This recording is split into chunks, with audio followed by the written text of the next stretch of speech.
Silakan duduk, Ibu Bapak Saudara semuanya, Shalom. Baik, pada kesempatan pagi hari ini kita akan sama-sama belajar firman Tuhan dan sepanjang bulan Februari kita akan belajar tentang bagaimana kita membangun relasi yang sehat. Dan saudara-saudara, saya ingin mengupas kembali. Saya kemarin sampaikan kepada jemaat tentang prinsip-prinsip penting di dalam relasi. Yang pertama, poin namanya relasi itu sama pentingnya atau sama bobotnya dengan kita membangun relasi dengan Tuhan. Dan yang ketiga, kemarin kita belajar bahwa relasi kita dengan sesama itu merupakan cerminan daripada relasi kita dengan Tuhan. Sebab kalau kita gagal berelasi dengan manusia yang kelihatan, bagaimana mungkin kita bisa membangun relasi dengan pribadi yang tidak terlihat? Itu menunjukkan kepada kita semuanya penting sekali kita memiliki relasi yang benar, baik dengan Tuhan maupun juga dengan sesama kita. Dan kemarin kita juga belajar bagaimana cara membangun relasi yang sehat. Ada 3 poin saya bagikan kepada Anda semuanya. Yang pertama, kita perlu menerima orang lain sebagaimana Yesus telah menerima kita apa adanya. Yang kedua, saudara, kita perlu menghargai orang lain sebagaimana Yesus juga menghargai kita. Dan yang ketiga, bahwa kita perlu mengampuni orang lain sebagaimana Yesus telah mengampuni kita. Saya berharap sepanjang minggu ini kita sudah mempraktekkan firman. Saya berharap Anda mulai membangun relasi dengan lebih baik lagi setelah Anda mendengar prinsip-prinsip yang benar dalam berelasi. Dan kesempatan pada pagi hari ini saya mau bagikan sebuah kabar baik buat Anda kalau Anda membangun relasi yang sehat dengan sesama. Kabar baiknya adalah bahwa apa yang kita lakukan dalam relasi tidak pernah sia-sia. Yang percaya katakan amin. Ketika Anda membangun relasi dengan sehat, maka disitulah Tuhan akan melepaskan berkat buat kita. Saya ulangi lagi, bahwa relasi itu mendatangkan berkat. Lebih tepatnya, relasimu sehat, maka berkat Tuhan itu akan melimpah-limpah dalam hidupmu. Kesempatan pagi hari ini, saya akan bicara soal praktis, soal-soal yang praktis. Mungkin nanti akan ada banyak kesaksian saya bagikan kepada Anda. Harapannya adalah setelah Anda tahu prinsip ini, maka Anda mulai aware, Anda mulai semangat dalam membangun relasi. Sebab kadangkala kalau kita namanya manusia sekali lagi, kalau kita tidak tahu berkat apa yang diberikan, kalau kita lakukan apa, kadangkala kita malas melakukannya. Tetapi doa saya, ketika Anda tahu prinsip dan kebenaran ini, maka Anda mulai punya mindset yang benar dan tepat untuk bagaimana mulai membangun relasi yang sehat. Itu sebabnya judul firman Tuhan pagi hari ini adalah relasi yang sehat itu berkat. Amin. Yuk kita katakan sama-sama. 2, 3. Relasi yang sehat itu berkat. Berkatnya apa? Yang pertama, bahwa relasi yang sehat itu memberi kita kebahagiaan. Di dalam Matius pasal yang kelima, ayat yang ke-19. Ayat firman Tuhan yang diucapkan Yesus diawali dengan kata berbahagialah.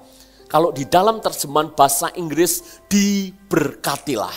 Jadi orang yang berbahagia, orang yang diberkati, itu seperti apa?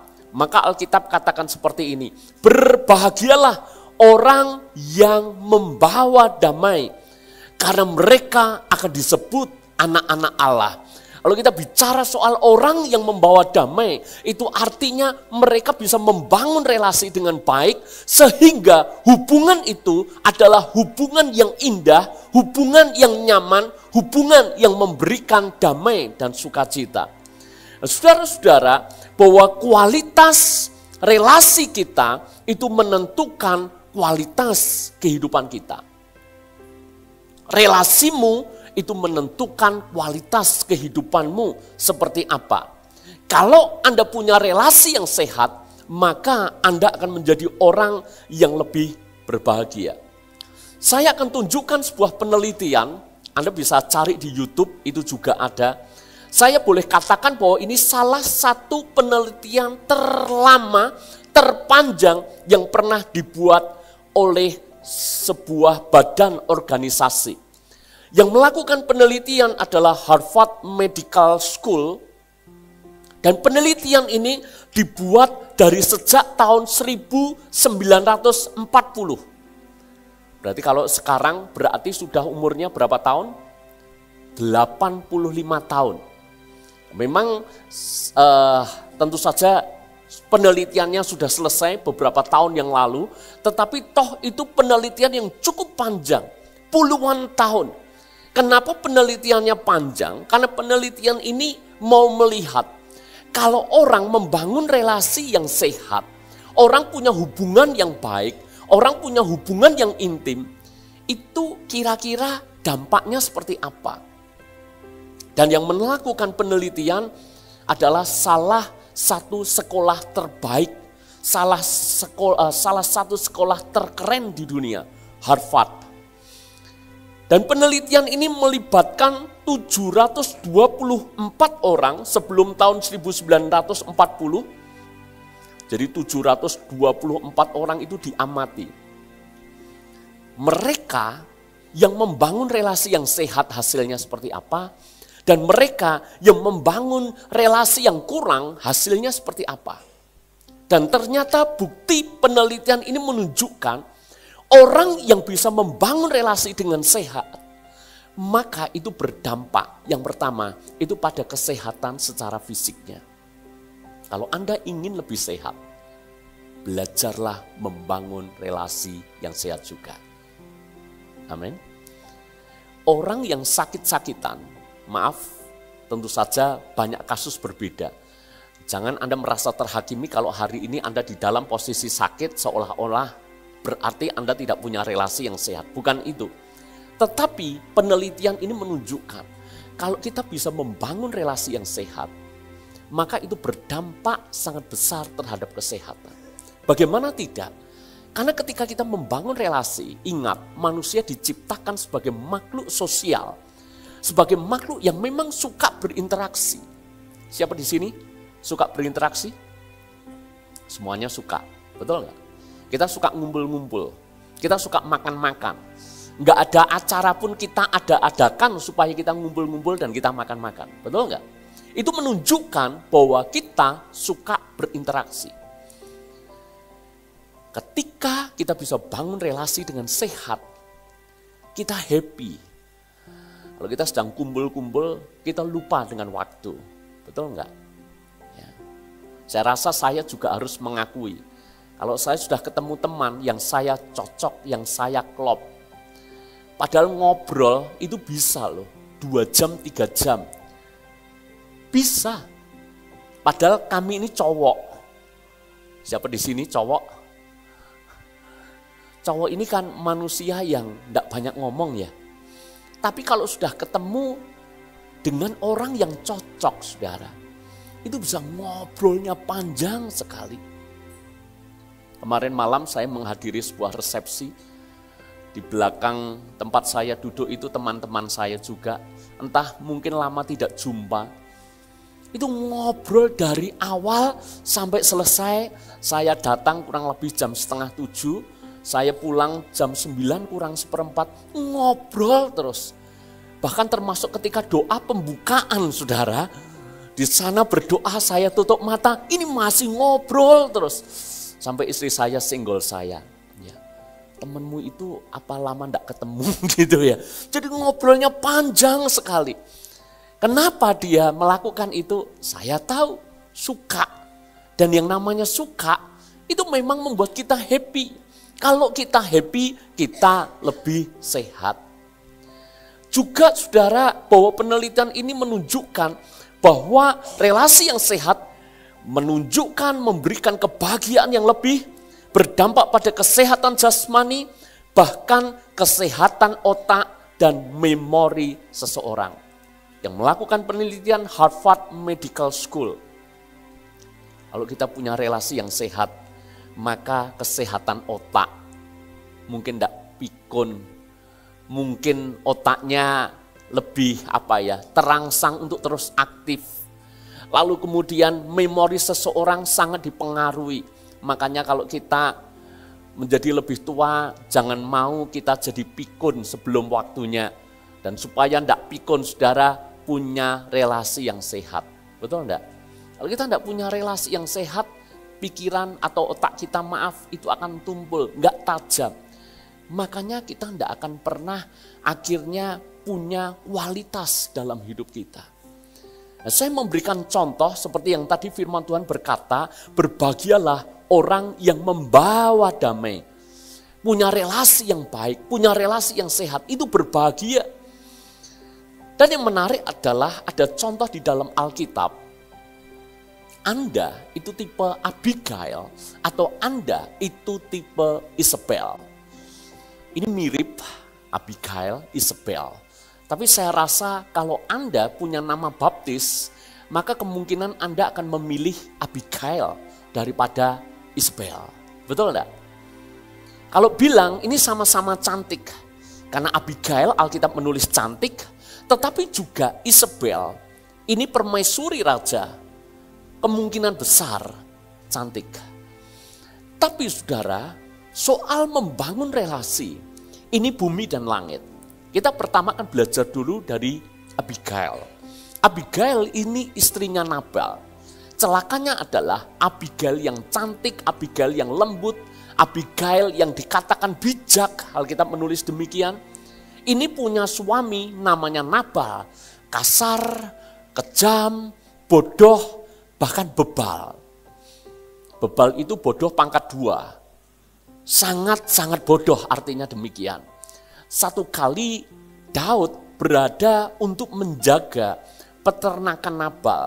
Dan semenjak Daud dan tentaranya menjaga kawanan ternak Nabal, maka Nabal sangat diuntungkan karena tidak ada kecurian, tidak ada kerugian apapun dari apa yang telah dilakukan Daud. Dan ketika musim panen tiba, musim penguntungan bulu tiba, maka Daud menyuruh orangnya untuk minta bagian kepada Nabal. Harapannya Nabal memberikan sedikit hasil panen itu kepada Daud. Tapi Nabal justru berkata, aku tidak kenal orang itu. Daud itu siapa? Dan ketika Daud dilapori oleh anak buahnya bahwa Nabal tidak mengenal, dengan kata lain mengingkari usaha Daud, maka Daud menjadi sangat marah. Langsung Daud memerintahkan kepada orang-orangnya untuk segera menyerang Nabal. Disitulah kita lihat peran Abigail yang luar biasa.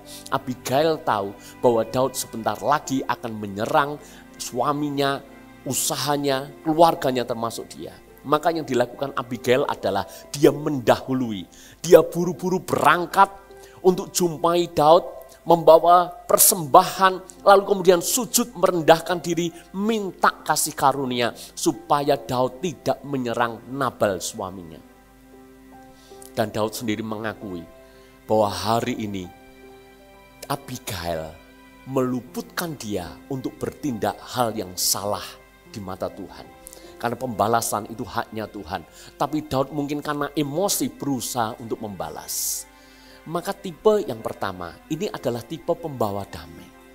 Kalau ada situasi tidak kondusif, situasinya panas, maka ada orang harus bertindak sebagai Abigail dalam relasi. Artinya mendinginkan suasana. Siapa di sini seperti Abigail? Atau celaka kalau kita seperti Isabel. Isabel itu siapa? Isabel itu istri daripada Raja Ahab. Satu kali Ahab pulang masuk ke istana dengan wajah murung, dengan wajah cemberut.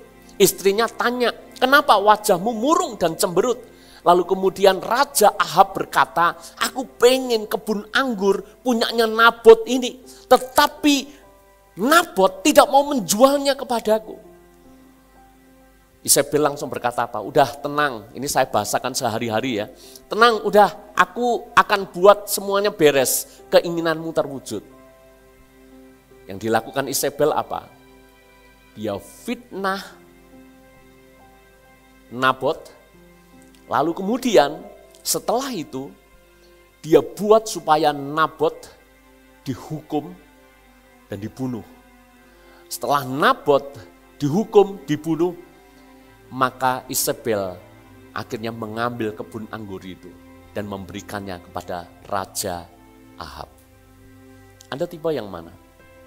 Tipe kalau ada masalah, Anda mendinginkan suasana, Anda menetralisir, atau Anda tipe ngompori? Anda yang mana?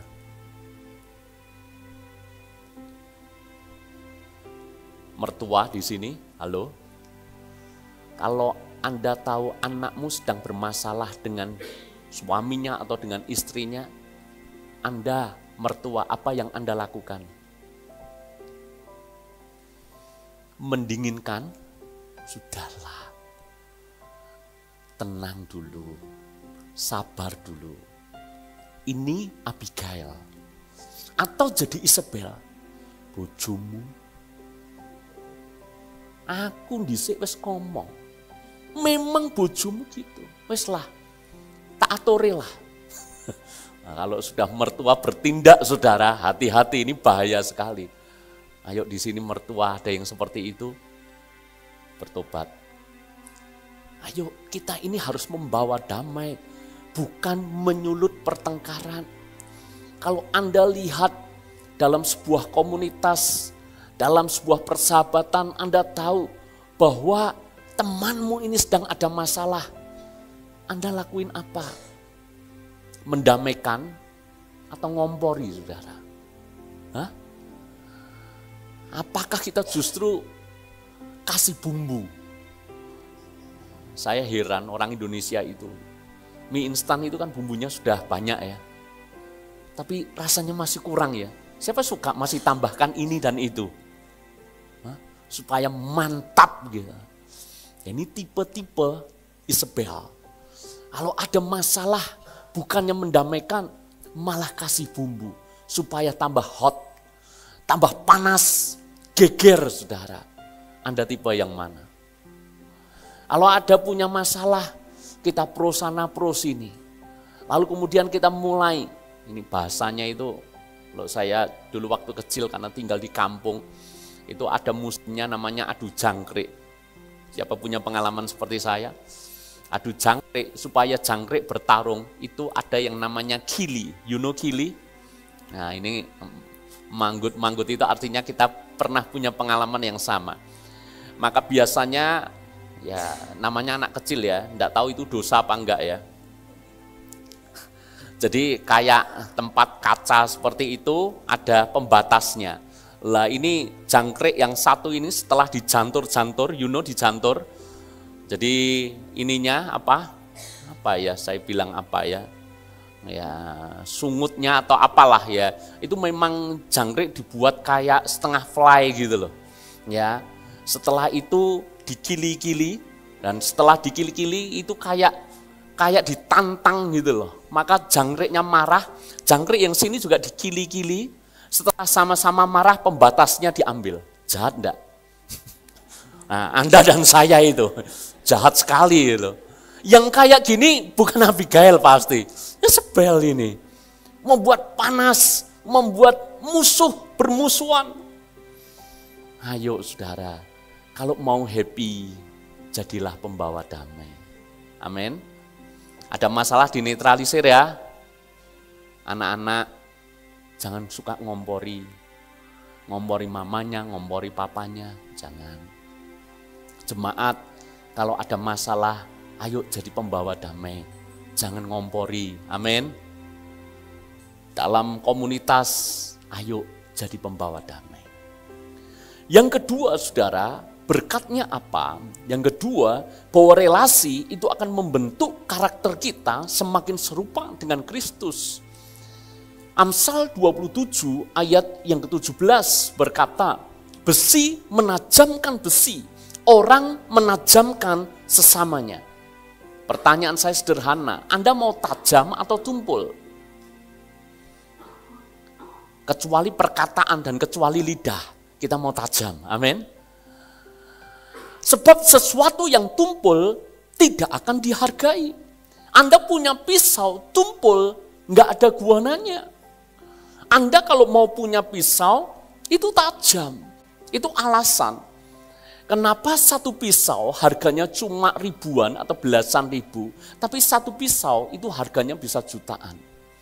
Karena saya tidak begitu tahu tentang dunia kuliner, saya cukup kaget ketika diberitahu satu bilah pisau itu harganya belasan juta. Saya kaget, pisau dari mana itu? Apa dari Hong Kong? Mahal banget, belasan juta. Yang ini cuma belasan ribu, dijual di pasar-pasar. Bedanya apa? Ketajaman. Ternyata ketajaman itu mempengaruhi efektivitas, bahkan mempengaruhi kualitas. Gunting rambut, kebetulan saya beberapa kali potong dan saya pernah tanya kepada langganan saya tanya guntingnya harganya berapa. Dia menjelaskan kalau yang saya pakai standar aja, harganya 5 juta.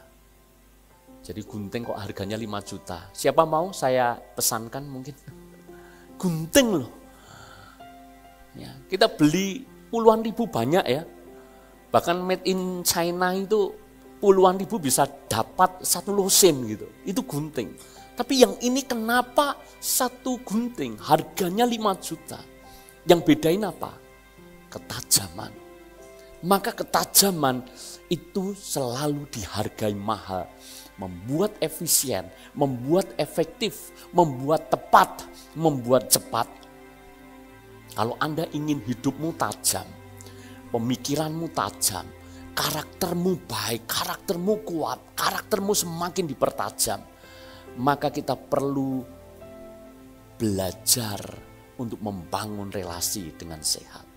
Karena relasi dengan sehat akan membentuk dan menajamkan karakter kita. Amin. Saya berkata seperti ini. Anda punya karakter yang baik. Anda akan serupa dengan Yesus. Itu bukan hasil daripada Anda berdoa.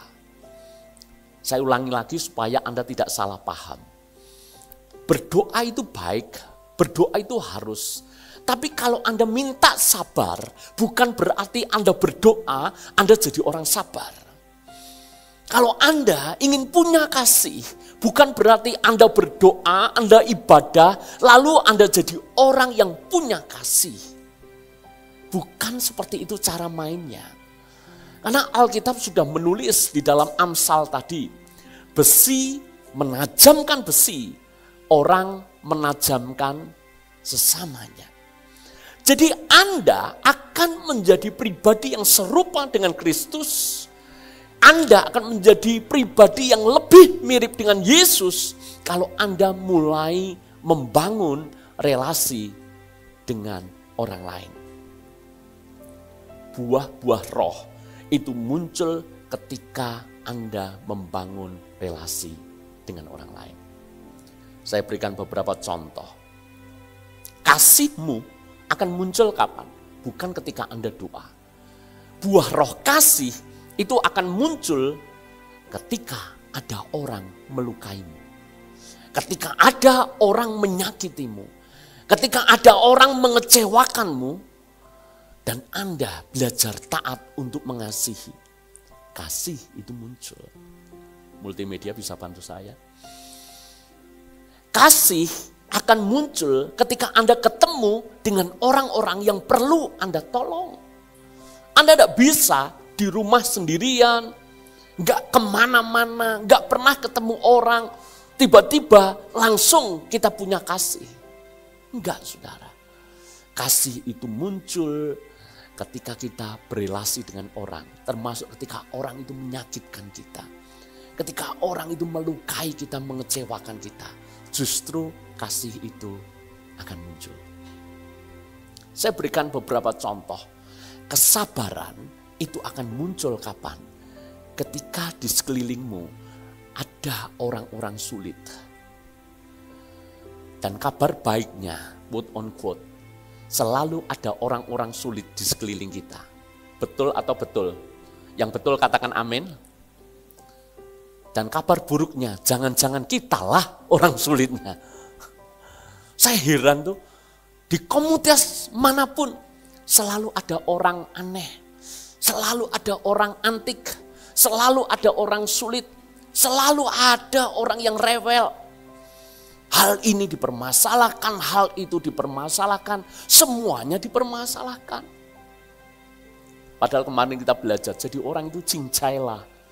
Betul enggak? Tapi ada orang sulitnya minta ampun. Dan kalau seperti ini, kita hanya bisa apa? Sabar. Siapa punya pelanggan antik aneh, angkat tanganmu. Kesabaranmu muncul kan dari pelanggan-pelanggan seperti ini kan? Betul enggak? Yang jualan warung, siapa di sini? Mana Ibu Tri? Jualan warung, bilanglah ini, Ibu Tri ada 2 ya, ini jualan warung semuanya ya. Pernah ketemu seperti ini? Tolong kuahnya dikasih banyak. Pernah? Setelah minta kuahnya dikasih banyak, kuahnya sisa, tambah nasi putihnya dikit. Ada ketemu? Pernah ketemu yang gitu enggak? Hah? Komplain, kurang ini, kurang itu. Enggak mau rugi. Kalau istilah orang kuno adalah 1 butir kacang hijau pun minta ditimbang. Orang sulit, kita cuma bisa ngelus dodo. Kami punya usaha, selalu ada pelanggan yang sulit. Selalu ada pelanggan yang rewel. Udah minta didesainkan, kami harus suruh staf untuk mendesainkan. Cukup menyita waktu cukup panjang, lalu kemudian ujung-ujungnya enggak jadi. Itu kan ngeselin, saudara. Betul enggak? Padahal di awal sudah kayak-kayaknya deal, saudara. Ayo lanjut. Setelah itu enggak jadi. Kami kan buang waktu. Dan kalau gini dicas mau enggak? Menurut Anda mau enggak? Ngamuk malah nanti. Orang sulit. Tapi orang sulit itu, puji Tuhan, membuat kita sabar. Betul enggak? Saya selalu ngomong kepada staf kami yang ngurusi orang-orang sulit. Sabar. Spesial itu. Telurnya 2 itu. Sabar. Kalau hari ini gembalamu lumayan sabar. Puji Tuhan. Karena mungkin ada jemaat yang sulit di tempat ini. Tapi kabar baiknya kalau Anda lihat gembalamu lumayan wajahnya tidak kelihatan tua sebelum waktunya. Maka orang sulit di jemaat kita sangat sedikit. Doa saya tidak ada, saudara. Amin. Loh, mulai tersinggung. Lah itu saudara ya, itu yang saya maksud. Kesabaran muncul ketika orang sulit ada di sekitarmu. Apalagi kelemah lembutan munculnya kapan? Kalau ada orang kasar, kalau ada orang keras ada di sekitarmu. Karena kekerasan itu tidak bisa dilawan dengan kekerasan. Kekerasan dilawan dengan kekerasan itu hanya akan menghasilkan kehancuran. Tuhan sudah kasih cara bahwa kekerasan itu hanya bisa ditundukkan dengan kelemah lembutan. Maka ketika ada orang di sekitarmu keras, ada orang di sekitarmu kasar, justru kelemah lembutan itu akan muncul di dalam dirimu. Penguasaan dirimu akan muncul kapan? Ketika Anda diperhadapkan dengan orang-orang yang tidak menyenangkan. Betul enggak? Ya, kadang-kala di jalan raya, kalau Anda tiba-tiba dipepet, jalanmu dipotong, sudah sana salah, sudah mepet, sudah motong, masih mendelik dengan kita. Pernah punya pengalaman kayak gitu? Ngeselin ya? Saya kadang-kala, namanya manusia saudara, itu entah kenapa saya pencet klakson itu kenceng ketika ada orang seperti itu. Nah, supaya mungkin kasih tahu dia, supaya dia aware. Tapi yang terjadi adalah pelototin saya. Pengen-pengennya buka kaca jendela saudara. Pengen-pengennya. Selalu ada orang-orang tidak menyenangkan. Klakson sekali kan cukup, betul enggak? Sudah gitu, mestinya saya kasih tahu saudara, cara ngelakson itu ada seninya. Betul, serius. Kalau Anda kasih tanda, sinyal kepada pengemudi di depanmu, kasih klakson ringan, Beda ya, tit, beda. Itu cara lembut, cara halus. Kan ngeselin saudara. Pencetnya tit, tahu maksudnya? Beda enggak? Titit, itu kan beda sama tit gitu. Sudah tit berkali-kali, padahal depan saya enggak bisa jalan. Itu saya sampai tanya, laki atau perempuan? Laki atau perempuan? Aduh, tapi penguasaan diri munculnya kapan? Ya di situ. Ketika ada orang-orang tidak menyenangkan, kita lebih hati-hati kapan? Ketika kita berrelasi dengan orang tipikal, kalau di dalam barang itu handle with care gitu ya, ada gambarnya gelas retak gitu. Nah, kalau ketemu dengan orang-orang tipikal gambar gelas retak, Anda akan jadi lebih hati-hati, Anda bijak dalam menata. Jadi bukankah relasi itu berkat karena membentuk karakter kita? Amin. Yuk katakan, terima kasih ya engkau sudah membentuk karakterku. Ayo ngomong. Loh geger toh nanti, loh aku orang sulit ya.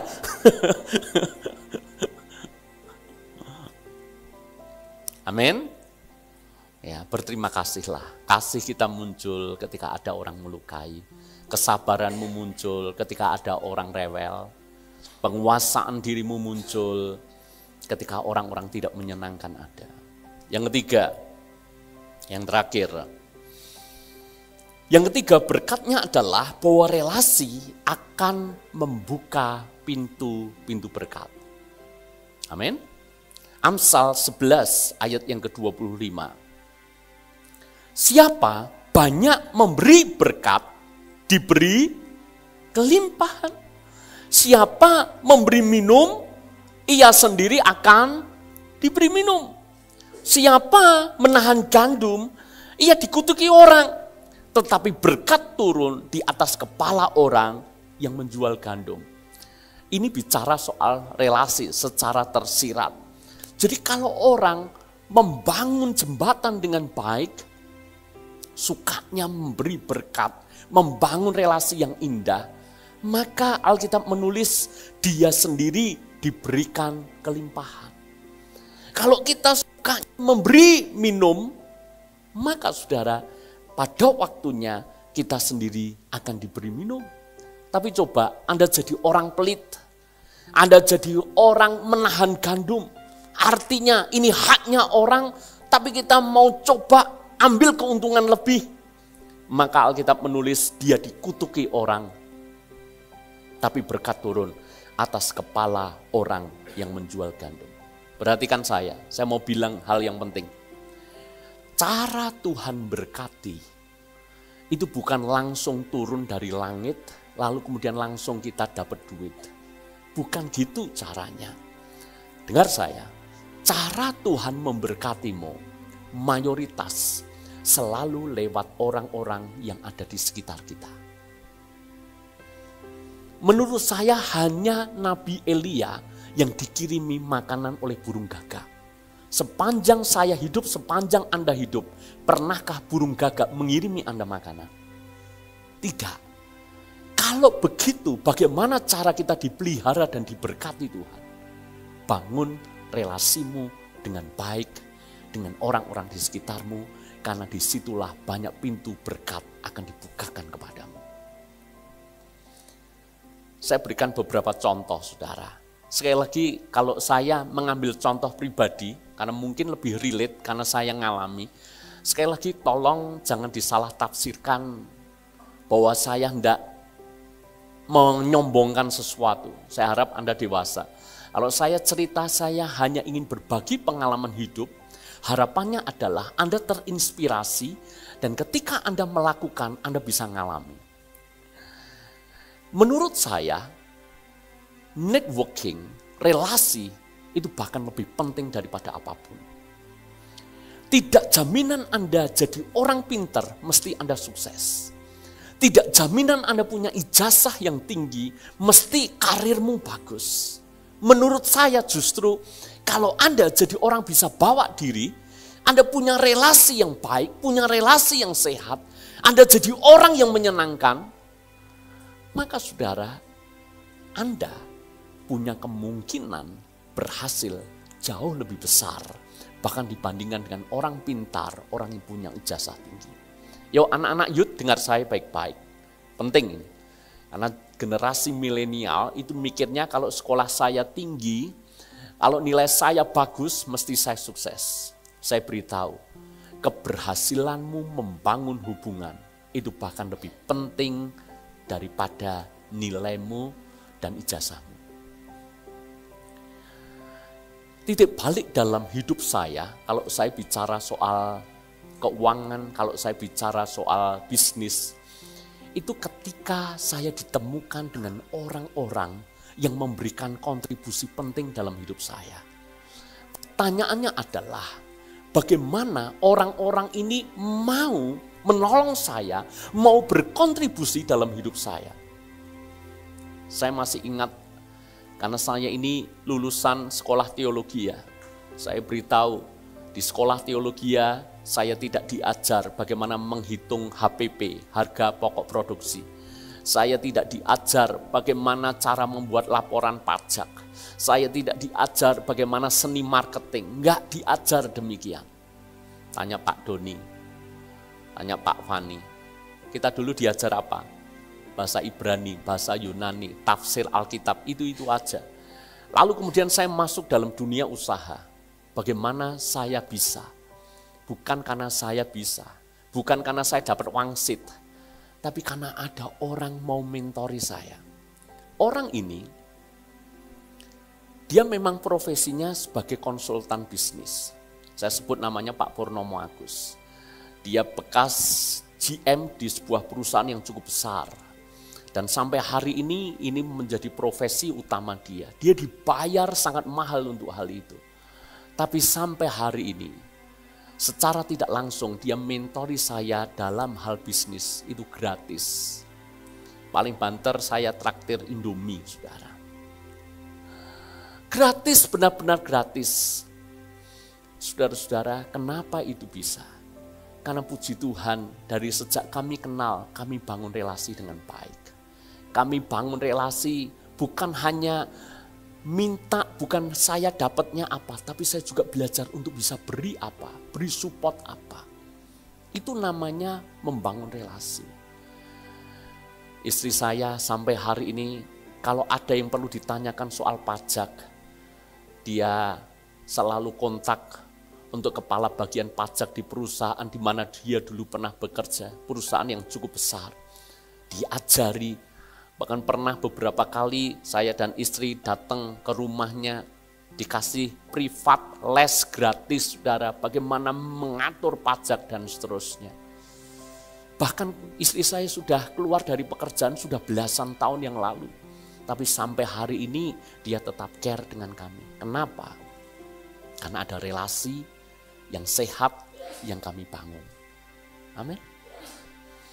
Saya masih ingat ketika mengawali bisnis. Kan saya pernah cerita, modal kami itu 5 roti 2 ikan. Artinya nggak punya modal. Orang Jawa bilang, opo tumon. You know opo tumon? Opo tumon itu tolong diterjemahkan dalam bahasa Indonesia. Apa? Apa? Tuman, gitu. Sulit ya menjelaskannya. Opo tumon itu hal yang mengherankan. Bagaimana mungkin klien itu mestinya dimanjakan. Tapi klien saya tahu, waktu saya merintis percetakan belum punya mesin cetak, saya cerita apa adanya. Saya belum punya mesin cetak. Dia kasih order yang sangat banyak, modal saya enggak ada untuk mengerjakan. Kalau misalnya pinjam bank, enggak ada yang dijaminkan. Situasinya kan sulit. Mau digerojok berkat besar, order besar, mesin enggak punya, modal enggak punya. Cuma satu yang saya punya. Saya cuma belajar membangun relasi dengan baik, membangun relasi dengan sehat. Dia tahu saya enggak punya mesin, dia enggak masalah itu. Saya outsource keluar sebelum kami punya mesin. Enggak apa-apa. Saya enggak punya modal, dia mau tuh modalin saya. Aneh enggak? Yang modalin saya adalah orang yang pesan barang dengan saya. Karena dia cuma percaya ada relasi baik yang selama ini kami bangun. Tuhan bisa pakai itu untuk memberkati.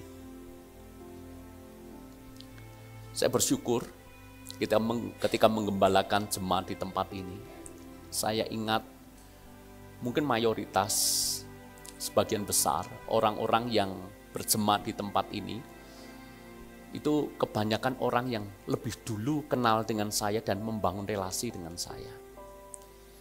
Beberapa teman badminton saya sudah kenal, berarti mungkin per hari ini sekitar 15 tahun. Dengan Pak Andre itu bahkan mungkin sudah 17 tahun, 18 tahun. Dan ketika tahu saya menggembalakan, akhirnya dia berjemaat di tempat ini. Saya tanya hal yang sederhana buat Anda. Kalau saya main badminton, in-out-nya saya tidak jujur, kira-kira mau digembalakan enggak? Ketika saya jadi tipe orang rewel di lapangan, kira-kira mau digembalakan enggak? Beberapa teman saya juga kenal, Pak Edi lama sekali, awal kita motoran sampai hari ini tetap motoran. Kalau saya jadi orang yang ngeselin saudara, saya enggak yakin kita bisa bareng-bareng satu gereja berjemaat. Beberapa yang membantu pelayanan di kita adalah dulu bersama-sama dengan saya ketika kita masih youth, bahkan Pak Ferry, Pak Hendri, ini sahabat saya, main bola dulu bahkan. Kalau kira-kira dulu saya nggak bangun relasi dengan baik, saya yakin juga nggak akan berada di tempat ini. Pak Indar, beberapa jemaat yang lain. Saya cuma kasih contoh gini loh. Ketika kita membangun jembatan, kita tidak pernah sia-sia. Sebab kita tidak pernah tahu, jangan-jangan kita akan melewati jembatan itu. Makanya bangun jembatan dan bukan membakar jembatan. Tadi saya menangkap apa yang saya ceritakan. Jangan bakar jembatan. Jangan jadi orang tipe musuhi semua orang. Sama ini tidak cocok, sama itu tidak cocok, sama itu juga nggak cocok. Sama orang yang paling cocok juga nggak cocok. Nanti kalau lewat jembatan itu sudah dia bakar, kira-kira dia bisa lewat apa enggak? Kita tidak pernah tahu loh saudara, kapan kita lewat jembatan itu. Makanya jaga dengan baik, jangan pernah dibakar. Amin. Kalau Anda bangun relasi dengan baik di tempat kerja, akan ada banyak orang yang dengan rela menolong Anda. Setuju? Kalau Anda jadi orang yang menyenangkan, banyak orang yang percaya kepada Anda. Jadi sebetulnya kalau Anda punya kemampuan membangun relasi dengan baik, maka Anda sebetulnya sudah mendapatkan banyak berkat di sana. Contoh lagi, kalau Pak Ari misalnya, usahanya jual beli mobil second. Kalau nggak bisa bangun jembatan dengan baik, saya rasa orang akan kapok dan tidak akan terjadi repeat order. Betul nggak Pak Ari? Ya, orang akan cerita bahkan, jangan beli di dealer itu ya, karena itu bohongan semuanya. Luarnya aja kinclong, dalamnya parah misalnya demikian. Itu namanya membakar jembatan. Kelihatannya untungnya besar, tapi langsung diputus saat itu. Kebetulan saya dulu pernah punya teman, saudara. Teman saya ini jual beli juga. Namanya teman loh, Anda tahu ya. Namanya teman, itu kalau ada orang niat mau beli, mesti cerita apa adanya. Wong saya yang bukan teman, ketika kami jual mobil kami, saya selalu ceritakan apa adanya. Kekurangan mobil saya, lecetnya di mana, yang nggak berfungsi apa saya ceritakan. Padahal nggak kenal loh. Ya, yang saya ceritakan ini teman saya, kenal. Setelah dibeli, saudara, berapa waktu kemudian ketika waktunya pajak ya, itu kan mesti harus gesek nomor rangka nomor mesin, nggak bisa. Ternyata itu mesin sudah tok-tokan, saudara. Dan kalau ditanya tahu nggak? Tahu. Akhirnya kan sempat terjadi agak masalah gitu. Sempat terjadi agak masalah, ya tapi akhirnya tukar guling, ditukar gimana akhirnya bisa. Itu baru satu cerita. Satu cerita lain orang yang sama, itu bisa. Dia ngomongin barangnya bagus. Kebetulan saya main ke bengkel yang ngurusi mobil itu, orang itu cerita ke saya. Ini mobil bosok kok Pak. Aduh saudara, temen loh. Temen makan temen. Ngeri enggak? Saya mengajar, jangan bakar jembatan. Kalau seperti ini bakar jembatan enggak? Bakar jembatan. Kalau saya ketemu orang mau beli mobil itu, orang yang saya kenal maksud saya akan beritahu enggak? Kalau Anda bangun jembatan, banyak orang dengan suka hati mereferensikan Anda, merekomendasikan Anda. Beberapa kali saya ditelepon dengan teman juga, kamu kenal orang ini mau melamar di tempatku, orangnya gimana? Kalau orang itu pinter bangun relasi, orangnya memang baik, karakternya memang baik, maka dengan senang hati saya berkata, pakai orangnya baik, orangnya jujur, orangnya bisa dipercaya, orang itu dapat berkat. Amin. Tapi kalau orang itu sukanya musuhi semua, kebetulan saya ditanya, orang itu gimana? Ya mungkin saya akan berkata, kerjanya sih bagus, tapi orangnya agak sulit. Nah, dia tidak mungkin pakai itu. Nangkap yang saya mau cerita. Jadi bangunlah relasi, karena relasi menentukan berkatmu. Relasimu sehat, pekerjaanmu sehat, keuanganmu sehat. Amin. Hari ini kita sudah belajar 3 berkat bagaimana relasi sehat itu berkat. Yang pertama, relasi yang sehat itu memberikan Anda kebahagiaan. Relasi yang sehat memberikan kepada kita semuanya karakter yang semakin serupa dengan Yesus. Dan karakter atau relasi yang sehat membuka banyak pintu berkat. Mari kita mulai bangun relasi dengan sehat. Amin. Tuhan memberkati kita semuanya. Yuk kita bangkit berdiri bersama-sama.